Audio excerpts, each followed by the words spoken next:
welcome you. I have an amazing interview today. I am here with the Valia Sutton. She is a psychiatric nurse practitioner, and we're going to chat about some really important topics surrounding mental health.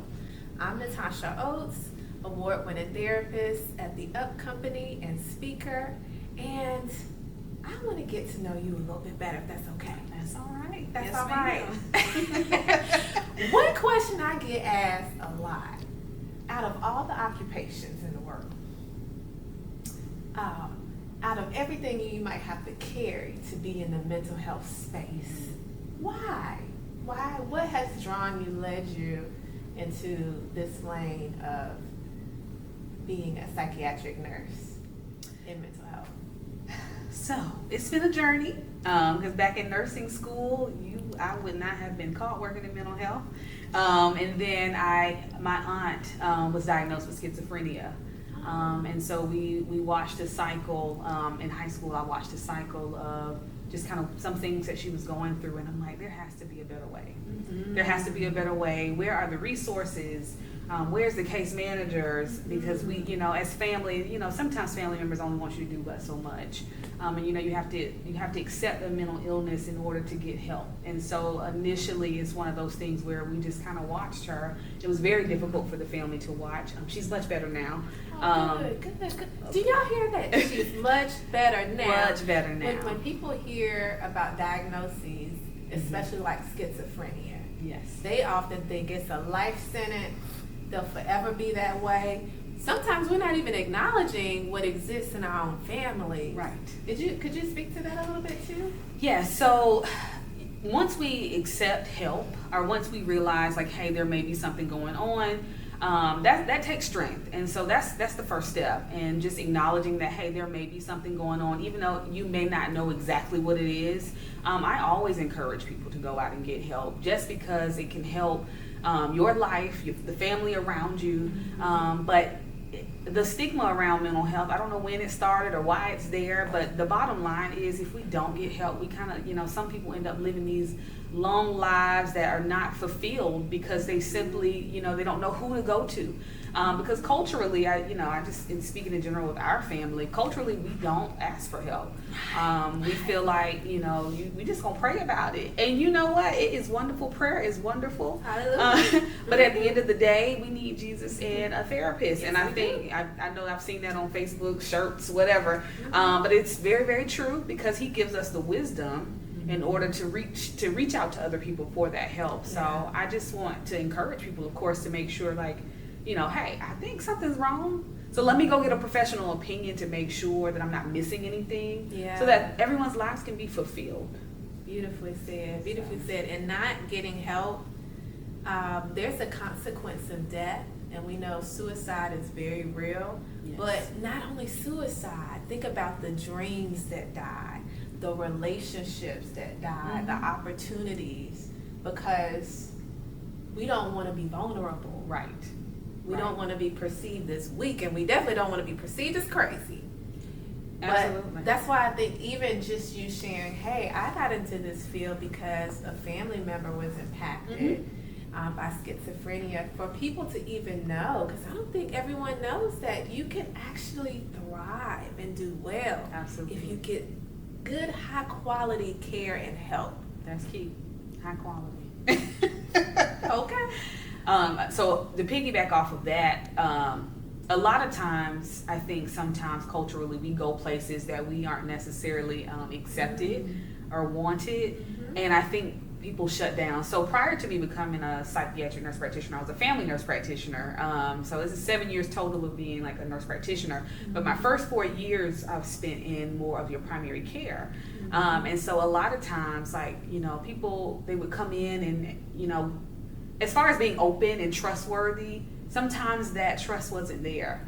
And so for healthcare, that's a big barrier. So, people suffer on the sidelines because they had one bad experience. So I will encourage everyone, if you feel like you're not getting the answer that you need, or you feel like you haven't quite gotten, there's something you're looking for, your body, your mind, go to somebody else. Yes. I mean, I hate to say therapist shop, but hey, do what you gotta do. Therapist shop. Do what you gotta do. That's from the psychiatric nurse practitioner and the therapist shop.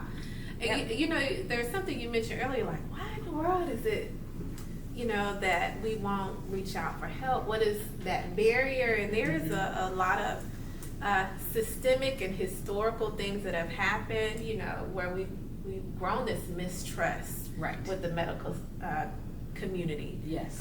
Experiments Mhm. in mental health, in healthcare.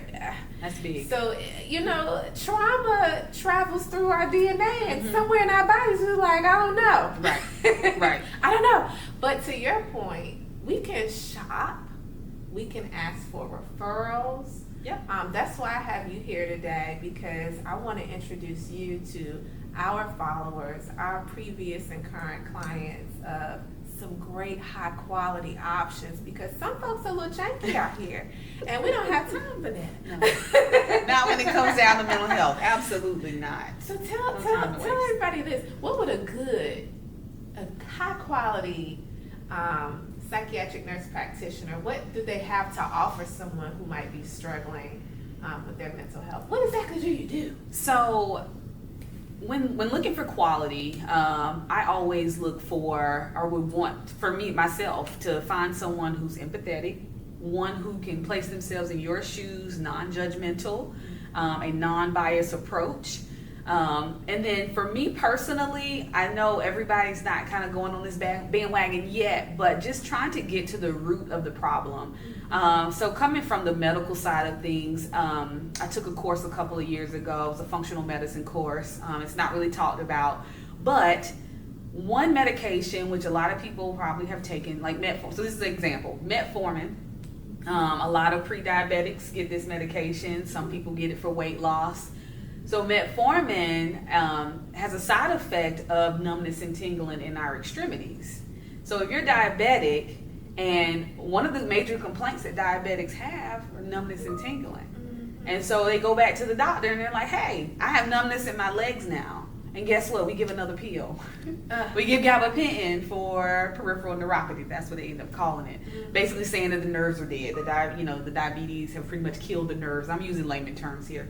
But the reality is the metformin has a side effect of numbness and tingling because it decreases B12, vitamin B12. So the vitamin deficiency that it creates is what causes the numbness and tingling. So I started connecting. I'm like, My goodness. wait a minute. I was writing the scripts for the metformin. I was writing the gabapentin. So I knew then, I'm like, oh shoot, I got to go back and reevaluate what I'm doing. So to circle back around, I personally like to make sure my labs, my clients' labs are in order. Okay, a lot of people don't realize, especially in melanated skin, that vitamin D deficiencies are very real. Vitamin D has been linked to depression, mood disorders, and if we don't correct our vitamin deficiencies, how can we really correct the chemicals in the brain? Let's stop right there. Okay. Are y'all hearing that? So something as simplistic as knowing what your status is in terms of your levels with vitamin B12, with vitamin D, can have a significant effect on our mental health. Absolutely. Wow. So tell people, explain, what do you do to help people? Because I don't know that everyone knows what a psychiatric nurse practitioner does. So similar to a psychiatrist, it's just that I'm a nurse. So I'm a master level nurse, and so I actually do prescribe medications when needed. I do the full-blown comprehensive assessment, like, you know, when you kind of come in, you get your mental health assessment done. So I do that. I will make recommendations. I personally have kind of turned a different corner where I would like to offer supplements, check blood work first, and then if we want to go down the traditional route of Prozac or Lexapro or whatever you choose, whatever we decide or discuss, I have no problem with that. So I like to do, instead of more of a holistic approach, I call it integrative, just because sometimes supplements aren't all we need at that moment. It's not everything that we need. Sometimes some people are more advanced in their trauma, more advanced in their depression or anxiety, and they need a little bit more help. And so we do have wonderful pharmacists and things of that nature who have created medications so that we can prescribe them safely.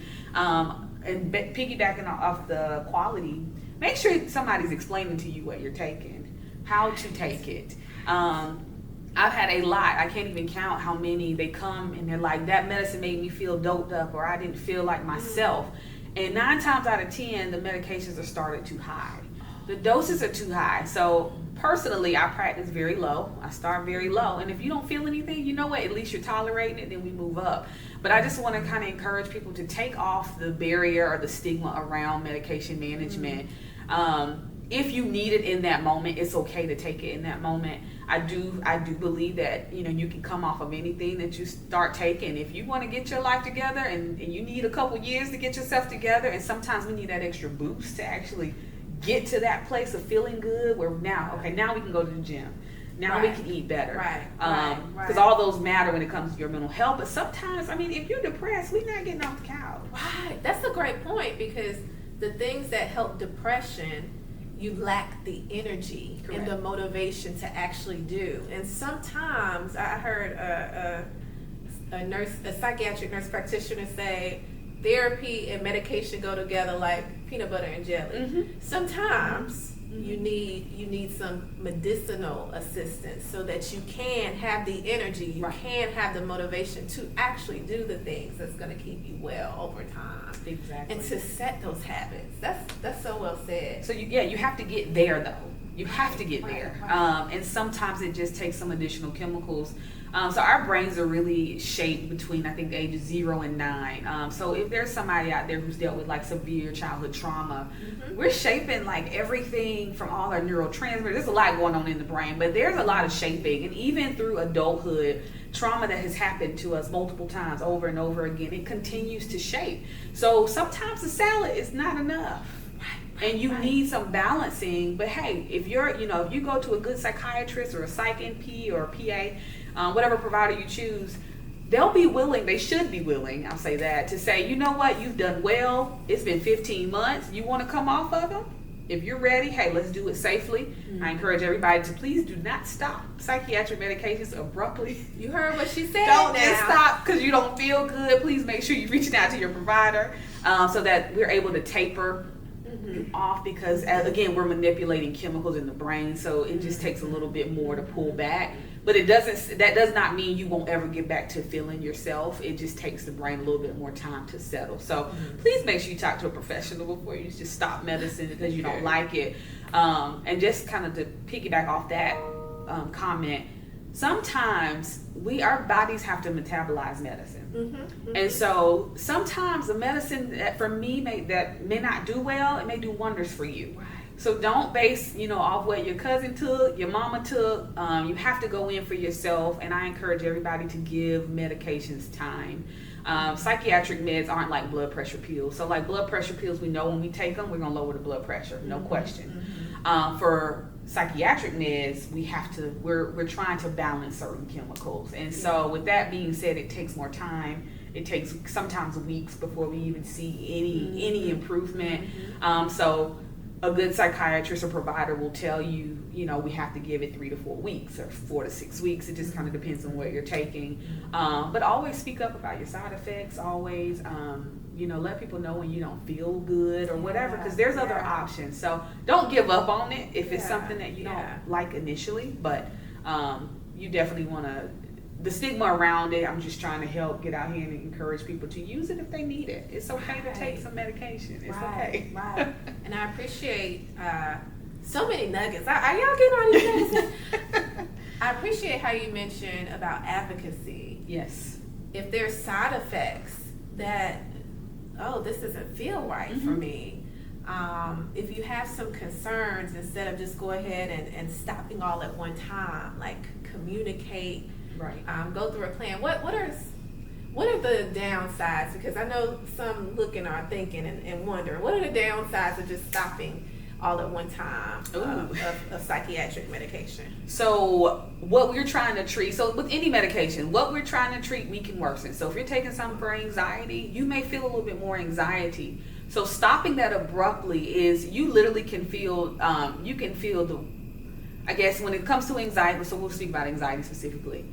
if you've never had a panic attack, it is very possible that your brain abruptly is not receiving those chemicals routinely anymore, and now you're having some panic attacks because your brain's trying to adjust to like what just happened. The brain and the body is very powerful. It has the natural abilities to kind of start healing itself to a degree, with help with some extra stuff in it. But when it comes to your brain and chemical balancing, if we take away what has been helping, even though you don't feel good, and it's trying to level things out, when you take that away, I mean, it's kind of like snatching a pacifier from a baby. We don't know what's going on. So I can't speak specifically on like what exactly happens because everybody's body and brain is different. But I will say it is very possible that you can experience your symptoms 10 times worse than what you initially started with. And we don't want that. We don't want That's that. not what we want. And it's not every case. It's not every single case. But I will say majority don't feel good when they abruptly stop them. Yeah. I just ask that you reach out, kind of let your provider know, hey, I don't feel good or whatever, and then they can slowly taper them. And the taper could be a week to 2 weeks, depends on the dose. But especially if you've been on something for a very long time at a higher dose, 100% need you to taper that down. Because your body's kind of like using it, needing it at that moment, and you stop it. We don't know what's gonna happen, but so safely just ask for it to be. Just put it down.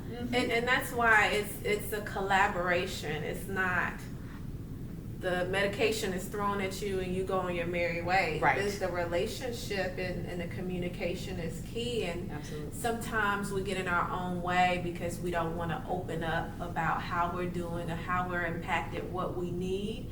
And so that's another part of the advocacy process. Yes. And that's why that therapy goes together like peanut butter and jelly, because some things you're going to get from medication and some things you're going to get from therapy as well. And so this is great. I hope y'all are catching that. I'm sitting in front of a rare gem because not all of your colleagues even consider natural options. That's correct. Prior to looking at traditional medications or in conjunction. And so y'all want to just saying y'all want to get to know her. Could you share more about just your work behind like natural options? I know before you mentioned like our vitamin levels. Are there additional natural options that you also look at in addition to like our vitamin B and our vitamin D? So I purchased a course to continue to take so I could get more knowledge behind the mental health. There's so much for me to really unravel. My husband is like, girl, you going back to school? I am. So if you're watching this, I'm just saying. Come on. Listen, it's been 3 years. I'm itching. It's time to go back. Because a part of me, I need to go and do some integrative women's health too. Okay. But on top of just vitamin deficiencies, because that's a big part, making sure that we look at all. I mean, so you're talking vitamin levels, your magnesium levels. But on top of that, for women, hormones. So I don't draw those personally. It's not my lane, and I recommend GYN, your gynecologist, to draw those, or sometimes endocrinology. They deal with things like the thyroid. So I just like to make sure that, as with a holistic approach, that your body is in line before we start messing with the brain, because I will say half the time it's a deficiency that can be corrected with a supplement. And I say half because there's some people who really have dealt with some trauma. And I'm not saying like we're going to take vitamin D, we're going to get it up and we're going to be the happiest person alive. But I will say that it is one of those happy vitamins that if it's depleted, you're not going to get anything from it. But I think, so just outside of your I just like to start there. And then I am also a little different where I'm not going to keep changing medicine if you're going to keep going home to the same stuff. Because it ain't working. It's not working. I don't know if y'all caught that now. Okay. I had to think about what you meant. Sometimes it's not what we need to take. We need to take ourselves out of the environment. Bottom line. I remember when I first started practicing, and I remember with some older ladies, and I kept changing stuff because I was new. It's like, I'm gonna put you on this. I'm gonna change this, and I was like, wait a minute. Okay, wait. We gonna figure this out. This is the third time you've seen me, and nothing is better. Wow. What's going on? But can I just get a pill instead of? See, it don't work that way. And okay, so that's another piece of the stigma, right? I took the medicine and it didn't help. Okay. Well, I mean, what's going on to the point where we can't medicate problems? We have to fix, we have to get, and that's why I'm a big person of, so not only root internally, right, but root on like situations, family dynamics. You know, if you're at home dealing with defiant children, we have to figure out how to work with the defiant children, so that way we can help your mental health. Because Prozac not gonna help those babies. Right, because it's not really normal to be happy-go-lucky in toxic environments. You see how that doesn't make sense? At all. But that's what we want. We just want our pill and go about our business because we got things to do. Not in my office. We're gonna figure it out. Like, what we got to do? What do we need to do to try to work on this? Do we need a self-care day? Do we need what are some things can we do while you're dealing with this? Now, I will say some meds can come in and kind of give you a little boost to tolerate, but it's not going to get you to a place where some people are looking for complete relief. And you're just not going to get that if we're still dealing with the things that are causing the trauma or the depression in the first place. And I have my therapist hat on. Those things are calling for you to make some changes. Absolutely. That's what they're calling for. That's what this unsettled, this nervousness, this anxiousness, this depression is a wake-up call. Okay. What would you say to the person? There's two things that I hear sometimes. One is, I don't think I want to start medication now. I mean, I've been doing therapy and I've been doing my self-care stuff, but I don't think I want to start medication because I don't want to become addicted to it. Yes. That's something I hear a lot. What do you say to those folks who have that concern? So the biggest thing is what we prescribe are not addicting, and some of what we prescribe. I will say there are medications out there for anxiety, panic attacks. They fall up under a category of benzos. And if your provider is a very good one, we are not passing those out. Honestly, in my practice, unless somebody's already been taking them, I do not prescribe benzos in my office. I do feel like there's a better way, such as like magnesium. Magnesium glycinate is a wonderful medication for anxiety, rest, and sleep. And I think, like I said, I feel like we bypass some of those things. But to answer your question, most of everything outside of our benzos are not addictive medications. Now, will you feel good to the point, in some cases, you'll feel like, oh, you know what, I don't know how I live life without this Wellbutrin or Prozac. I don't consider that an addiction. I consider that now you are finally feeling like, you know, life is good, you're in a happy place. And some people who have never felt that happy, they kind of feel like it's wrong to feel good. And it's not wrong to feel good because nobody has a normal, right? We all have our own normal. So there's no one category for normal. But some people, they start to feel like, oh, I can actually enjoy life, and they feel like it's a crime to feel good. Right. It's okay. And I will say, there hasn't really been a whole lot of research for certain meds out there for long-term use. Like there's now benzos, absolutely. Your Prozac, I'm sorry. Your Ativan, your Xanaxes, long-term, yes, dementia. That's why we don't pass them out. Okay. That's a whole other. Thank you for listen. You got to get with the right practitioners. To be candid about this stuff. Some people really, some doctors, they just give it out. And there's no education behind, like, you can't just do that because there's an aging process that happens, but we all aren't lined up for memory loss. You got some, 104-year-olds out there who still have their memory very much intact. Alzheimer's, those type things are not necessarily in line for us, if that makes sense. Certain habits that we have, of course, can create, but that's a whole different thing. But when it comes to like a general antidepressant, there's really not a whole lot of studies out there that show that there's something wrong with you being on them for long term. Of course, you want to follow up with a practitioner to make sure your kidney functions are fine, your liver functions are fine. Not that they directly affect them, but anything we ingest, we have to metabolize. I mean, down to the Bojangles. So regardless if it's Prozac or fried chicken all the time, just keep yourself in check once a year. I think you wanted something because some of y'all eating fried chicken to feel better. I'm just saying. Some have over time worse benefits or higher risk. Yeah. But I don't consider those medications addicting. Okay. So being happy can be addicting, and that's okay to feel that way, especially if you've never felt that. It's okay to feel that joy that comes with some of these chemical imbalances that come with medication. We have to unlearn that, though. We have to unlearn that sometimes we've been through so much. We don't feel safe unless we're ready for the next bad thing that's going to happen around the corner. And take that away from me. That's true. And so that's what that peanut butter jelly of medication and therapy. We have to unlearn these things.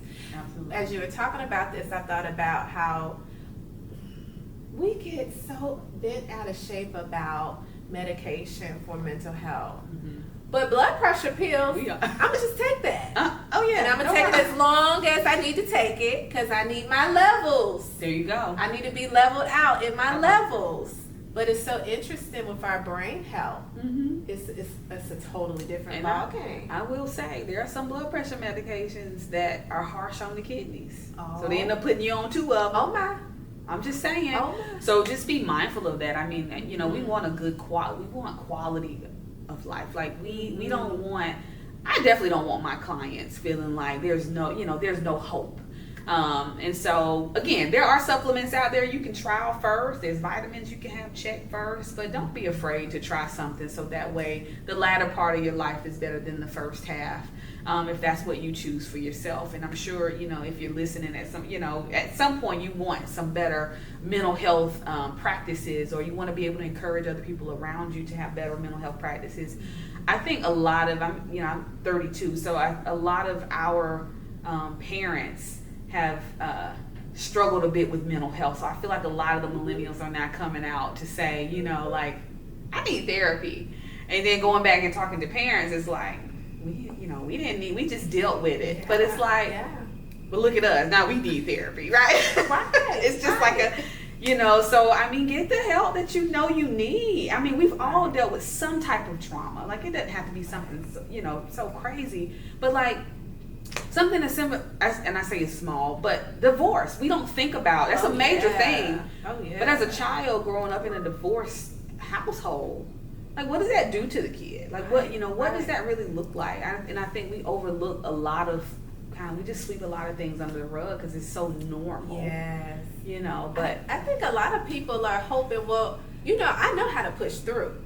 Right. What I know how to do is just to keep moving Survive. forward. So I feel like even though I have these symptoms, and they're probably anxiety or depression, it'll just go away on its own. What do you say to... Because I'm strong enough to handle it. What do you say to people? It doesn't go away. It doesn't go away. And sometimes it can create toxic environments depending on who you're talking to, where you're working. Because, little things can set you off and you don't even realize. Like, you look back and say, you know what? I didn't have to react that way. But why are you reacting that way? Like, what is the root of that? And it may have been from 25 years ago. We don't know. But if it's never addressed, we can't walk through it. And again, we can't medicate what we didn't take care of 25 years ago. Wow. And not that it's anybody's fault that it wasn't addressed as in your childhood or your teens, but now, we have to take accountability. Now we know something is off. I dealt with something. Let me go figure this out. I did have a client at one point who was explaining to me that she's kind of nervous to do therapy again because things that she felt like she's gotten put behind her, if it's addressed again, it may create those thoughts again. Right. And I say to that, which we've talked, and we're not quite healed in that area yet. We still need work. And it's okay to visit that, to discuss it, so we can move forward. But I think, we really don't forget, but we have to learn how to not forgive and tolerate and cope. And so that's why, outside of what I do, because I can only offer a little medication, a little motivation, but I don't have all the skills yet with the coping, because I know you guys do a wonderful job with just kind of like, the teamwork makes the dream work. So I'll say, if you just need to really talk about things, because some people, I do encourage therapy for, like, if you feel like you're functioning and you're doing fine, but internally, like, I'm battling with something, I say start with therapy. Yeah, a lot of people are in therapy. Not necessarily because they have a mental health condition. It's those parents and family members right. like we need the support. Exactly. And also, in addition to that talk therapy, being able to process what's happened, we need coping skills. So therapy, a good therapist is going to help you to do that. And you want to advocate for yourself if you feel like what you have, the strategies you have are not sufficient. Particularly, as you were mentioning, trauma. There's this very real thing of inherited trauma. Traumas in our bodies that we don't even have memory of what happened, but our bodies, like, when that similar situation pop off, our body's ready. So we have a lot of work to do, especially in minority communities, because we've been through a lot of things. Absolutely. So I'm so happy. Thank you so much for chatting with me and introducing yourself, your services, motivating the masses today. For the person that's like, you know what, I'm gonna give it a shot. I want to talk to Miss Valia Sutton and see maybe if I can get an appointment. What's the best way for someone who wants to work with you to contact you, and what's your preferred type of clientele that you work with so they know that it's a match? So, as far as clientele, I'm open. It seems like the babies, they run to me. My 6-year-olds, 7-year-olds, I've had some kind of follow me. So I'm open. I really don't have like a specific age group, if you will. I am definitely wanting to talk more with people who want to be motivated, who want to do the work, who want to change. Because, you have to be in a position where you want the help. So that way when the help is offered, you take it, you run with it, and you do the best you can with it. Because I'm about progression. I don't ever want a client to feel stagnant when he's speaking to me. And so the best way to get me is ggcounseling.info. That is my website. I'm also on psychologytoday.com. You can find me there. But my website has pretty much my, so it has my email on there, a phone number on there. You can hit the Contact Us tab at the top, and that'll come straight through to my email. So I can respond. Give me a couple days to get back to you. But that is the best way, ggcounseling.info. Okay. Thanks for having me. So yeah, you're very welcome. You're very welcome. So that's, I'm not going to say birth. Kindergarten to senior citizens. You must be motivated and willing to do the work. Yes. I will say though, for my younger crowd, so I would say probably 7 and under, I highly 100% recommend therapy first.